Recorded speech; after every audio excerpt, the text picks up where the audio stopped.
Which famous man in this modern age should young men look up to by your opinion? Don't look up to famous people tbh. Fame in the modern age is a group effort. With some exceptions, every famous person has a team of people working together to ensure they come off in the best possible light. Young men are much better off looking up to real men, fathers, teachers, coaches, etc. People that they can see fail and overcome that failure. The world doesn't need more idols, it needs more real examples.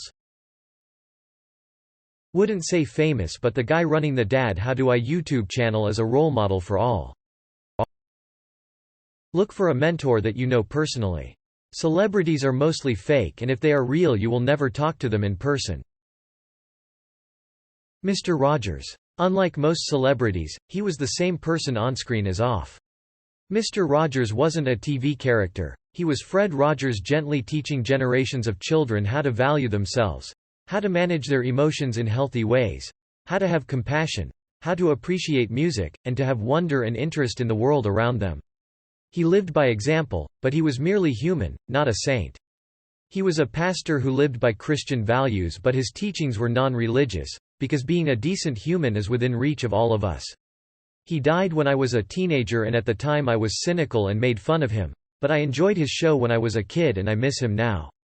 Sometimes, as an adult struggling with depression, I watch the show and I still feel like Mr. Rogers is speaking to me directly. I'm not religious and I never understood the whole Jesus love you thing, but I really believe Fred Rogers would have loved me just for being me. The guy was sincere.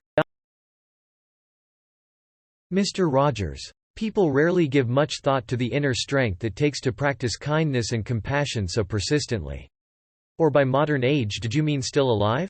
'Cause honestly I can't think of anyone of his caliber. Weird Al. Seriously. Steve Irwin. Marcus Aurelius. Now more than ever. David Attenborough. My dad, he beat his addiction and ended up becoming a much better person. Terry Pratchett. Mad lad got knighted for his Discworld books and then immediately forged a sword out of meteorite iron because, what kind of person gets knighted and doesn't get a sword?